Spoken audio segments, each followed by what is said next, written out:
So hey guys, WhatsApp, কি করছো, কেমন আছো? আশা করি সবাই ভালোই আছো। তারপর বন্ধু বলো, নতুন বছর তোমাদের কেমন কাটছে? যাই হোক, আমার তো খুব ভালোই কাটছে। আর এই নতুন বছরে আমি মাইন্ডটা ফ্রেশ করতে বেরিয়ে পড়ছি বন্ধুদের সাথে। অ্যাকচুয়ালি আমি এসেছি একটা বন্ধুর ভাইয়ের বাড়িতে, মানে এটা বীরভূম এলাকা, বীরভূমের মানে তারাপীঠ। হ্যাঁ, অবশ্যই তারাপীঠে গেছি, মাকে পুজো দিয়েছি। সেগুলো তোমরা আস্তে আস্তে দেখো। এখানে ধান জমি, মানে সবকিছু জমি জমা। সবথেকে বড় কথা হচ্ছে এখানে চাষ করেছে সবাই, মানে পুরো সবুজে সবুজ, পুরো মানে ধান ক্ষেত মাঠ। সচরাচর কলকাতা দেখা যায় না। তো এগুলো দেখতে দেখতে হঠাৎ করে দেখতে পেলাম একটা কাকা রাস্তার মধ্যে এক হাত ছেড়ে গাড়ি চালাচ্ছে, মানে খেলা দেখা। এক হাত ছেড়ে কেন যাচ্ছ কাকা, তোমার হেলমেট কই? কাকা বললো তুই সামনের দিকে তাকা, আমার প্র্যাকটিস আছে। তারপর কাকাকে আমি মোয়ে মোয়ে বলে সামনের দিকে যেতে থাকলাম। তারপরে দেখলাম একটা বাচ্চাকে নিয়ে স্কুলে যাচ্ছে, ছেলেটা যেতে চাইছিল না, তাকে জোরজবস্তি নিয়ে যাচ্ছে। এবং তারপরে দেখলাম সুন্দর একটা ঝিল। এগুলো সত্যি কলকাতার দিকে দেখা যায় না। এগুলো দেখে সত্যি আমাদের খুব ভালো লাগছে, আশা করি তোমাদের খুব ভালো লাগছে। পুরো গ্রাম আর সবুজে সবুজ, মানে এগুলো দেখে সত্যি খুব মন ভরে যাচ্ছে। সেভাবেই আমরা আস্তে আস্তে এগোতে থাকলাম। তো এভাবেই অনেকটা এগোনোর পরে আমরা দেখতে পেলাম যে তারাপীঠের একটা বোর্ড মারা আছে, আর বোর্ডে লেখা আছে তারাপীঠ 8 কিলোমিটার বাকি জাস্ট। তো রাস্তা দিয়ে আস্তে আস্তে আমরা এরকম জিনিস অনেকভাবে দেখছিলাম। আমাদের টোটোটাকে ওখানে দাঁড় করালাম। তো আমাদের খুব ইচ্ছে হলো ফটো তোলা। তো আমাদের মডেল চলে এসছে এখানে, এই হচ্ছে আমাদের জায়গা, ঠিক আছে। তো কটা ফটো তুলে নেবো, তারপর আমরা অ্যাকচুয়ালি তারাপীঠ আমরা ঢুকে গেছি। তো ওখানে বোর্ড ছিল ওয়েলকাম টু তারাপীঠ। তো আরেকটু মানে লাগবে, 12টার সময় মন্দির বন্ধ হয়ে গেছে, মানে আমার 1টার সময় খুলবে, তখন আমরা ঢুকবো। তো সকাল থেকে না খেয়ে আছি, মানে আগে পুজো দেবো, তারপরে সবকিছু করবো। তো চলো আগে ফটো তুলে নি, চলো। ফটোগুলো দেখতে গেলে আমার ফেসবুকে বা আমার ইনস্টাগ্রামে চলে আসো, একই নাম সোয়াগ বাই সুমন। যাই হোক, এরপরে তারাপীঠে ঢুকে আমরা একটা কাকাকে দেখলাম যে কাকাটা একদিকে নাকটা বন্ধ করে দিয়ে ধ্যান করছে বসে বসে। তারপরে দেখতে পেলাম একটা ভোলে বাবার মন্দির, মানে বড় একটা মন্দির। এই মন্দিরটা দেখে আমাদের খুব ভালো লাগলো, মানে এখনো ভোলে বাবার মন্দিরটা তৈরি হয়নি, আস্তে আস্তে তৈরি হয়। তারপরে দেখতে পেলাম একটা মামা বসে আছে। তো মামাটাকে বললাম, মামা ভালো তো? মামাটা বললো, আমার সাথে বেশি প্যাঁচামিগিরি মারবি না, ভালুম করে দেবে, এক ছবলে ছবি যাবে, পালা এখান থেকে। তারপরে আমরা ওখান থেকে এক দৌড়ে পালিয়ে সোজা তারাপীঠের মেন গেটের সামনে চলে এলাম। তো এরপরে আমরা আস্তে করে জুতোগুলো খুলে হাত মুখ ধুয়ে ঠাকুরের জন্য সবকিছু পুজো দেওয়া সবকিছু এখান থেকে নিয়ে টোটাল ডালাটাকে নিয়ে আমরা আস্তে আস্তে তারাপীঠ মন্দিরের দিকে রওনা দিলাম।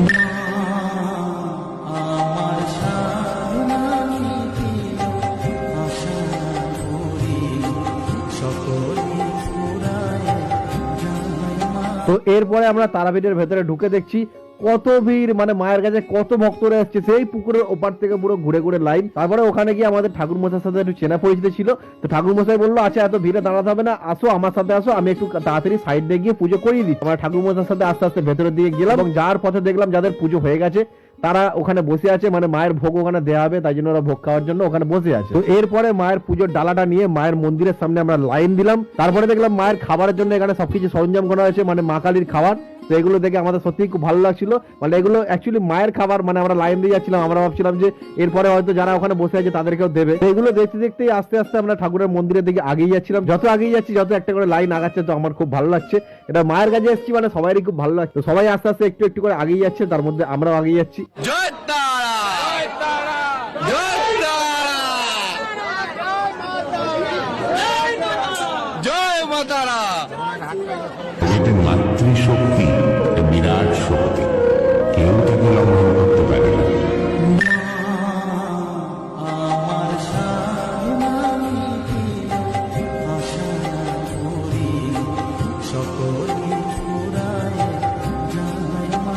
তো এরপরে আমরা মায়ের পুজো দেওয়া প্রসাদগুলোকে নিয়ে আবার বন্ধুর ভাইয়ের বাড়িতে যাওয়ার জন্য রওনা দিলাম। এর মধ্যে রাস্তায় একটা গরুর গাড়ি দেখতে পেলাম আমরা। তারপরে আমরা দেখলাম খড় দিয়ে একটা সুন্দর বাড়ি বানানো। তারপরে আমরা চলে এসেছি, এখানে এসে ধান ক্ষেত ছিল, ধান ক্ষেতের উপর দিয়ে হাঁটতে হাঁটতে আমরা বাড়ির উদ্দেশ্যে চলে এলাম। তো বাড়িতে এসে দেখলাম রাত্রি হয়ে গেছে। রাত্রিরে সুন্দরভাবে অনেকদিন পরে মাটির বাড়িতে বসে সুন্দরভাবে রুটি তরকারি খেলাম। Hello guys, good morning. তো আজকে আমাদের নেক্সট ডে। যাই হোক, আমরা এখন যাচ্ছি হচ্ছে এরকম জায়গা থেকে। এই যে মেনলি আজকে আমরা একটা দাদার সাথে দেখা করতে যাচ্ছি, খুব এক্সাইটেড আছি। সকাল থেকে অনেকদিন তো সকালে উঠেনি, তো এখানে এসে মোটামুটি কালকে 9টার মধ্যে উঠে গেছিলাম, আজকে 8টার মধ্যে উঠে গেছি। ওই ভাইগুলো আমাদেরকে তুলে দিয়েছে। তারপরে এই ভিড়ের উপর দিয়ে সকালবেলা যাচ্ছি, just looking like a wow. এখানে আখ আছে, কারণ আখের রস লাগবে, সকালবেলা চলে আসবে। এখানে বেগুন আছে, মানে রান্নার জন্য কাল লাগবে, সে চলে আসবে। যাই হোক, আমরা এরকম অবস্থাতেই যাচ্ছি। চলো, আমি খুব এক্সাইটেড।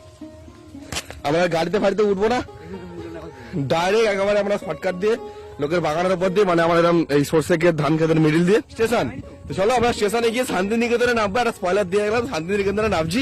এবার তোমরা ততক্ষণ যাচ করো, ততক্ষণ আমরা একটু এক্সাইটমেন্টে জড়িয়ে হাঁটি, নইলে 10 মিস হয়ে যাবে। টাটা। তো অনেক কষ্ট করে ট্রেনটা ধরার পরে আমরা ফাইনালি এসে নামলাম বোলপুর শান্তিনিকেতনে। তো শান্তিনিকেতনে নামার পরেই আমাদের মোদিজি স্বয়ং দাঁড়িয়েছিল আমাদেরকে ওয়েলকাম করার জন্য। তারপরে আমরা শান্তিনিকেতন থেকে বেরোতে না বেরোতেই শ্রাবন্তী আমাদেরকে ওয়েলকাম করলো, আয় হায়। এরপরে আমরা শ্রাবন্তীর ওয়েলকামটাকে নেওয়ার পরে বাইরে সাইডটা বেরিয়ে দেখলাম আরে বাইরে একটা ট্রেন, মানে আমরা এদিক দিয়ে একটা ট্রেনে করে এলাম, আমরা এদিকে একটা ট্রেন। তারপরে দেখলাম এটা ট্রেন নয়, এখানে সাজানো আছে এরকম ভাবে বগি। আমি তো পুরো অবাক হয়ে গেছিলাম। তো গাইস আমরা চলে এসেছি শান্তিনিকেতন, মানে বোলপুর শান্তিনিকেতনে। তো এতক্ষণে আয় হোক তোমরা বুঝতে পেরে গেছো, ব্যাকগ্রাউন্ড থেকে তোমরা বুঝতে পারছো শান্তিনিকেতন। যেখানে শান্তির জায়গায় এসে আমি খুব চালাবেলি করছে, সব লোক আমার মুখের দিকে দেখছে। সেটা বড় কথা না, লেবার বলবি না, লেবার বলবি না। কতবার বলবো মশলাটা তেল এবার লেওড়া মুখ মিস্ত্রি তখন থেকে বলছি লেবার বলবো না, লেবার বলবো না।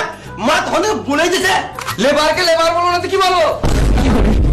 কড়াই ছুঁড়ে মেরে দেবো, কর্নিত করে গাড়ির কড়াই মেরে দেবো, গিট্টে করে গিট্টে মেরে দেবো, মুখে ইট ভরে প্লাস্টার করে দেবো।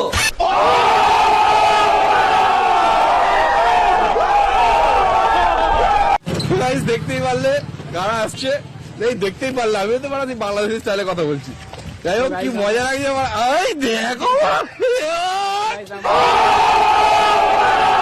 এরপরে আমরা শান্তিনিকেতন থেকে বেরোনোর সময় একটা সুন্দর ফুলের বাগান দেখতে পেলাম, এবং পুরো বাড়িটাই হচ্ছে বাগান বাড়ি, মানে বাড়িটা খুব সুন্দর, মানে শুধু ভেতরটা নয় পুরো বাড়ি জুড়েই, মানে এটাকে পুরো বাগান বাড়ি বলা যেতে পারে।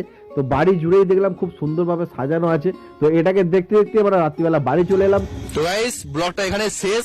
রাত্রিবেলা আমি একটু আগুন পুড়িলাম, কারণ গ্রামে এসেছি। তোমরা পুরো ব্লগটা দেখলে, গ্রামের মধ্যে ছিলাম, বিশাল ঠান্ডা লাগছিল। এই ভাইগুলো অন্ধকারে দেখতে পাচ্ছ না, যাই হোক এই ভাইগুলো খুব সাহায্য করেছে আমাদেরকে, অনেক কম্বল ব্ল্যাঙ্কেট দিয়েছে। ভাইগুলো কষ্ট করে নিচে শুয়েছে, এই জন্য ভাইদেরকে অনেক হ্যাটস অফ। গাইস আজকের মতো ভিডিওটা এতটাই। ভিডিওটা ভালো লাগলে লাইক কমেন্ট শেয়ার করে দাও, আর খুব বেশি ভালো লাগলে বন্ধু বান্ধব সবাইকে শেয়ার করে দাও। নাইস, জয় তারা।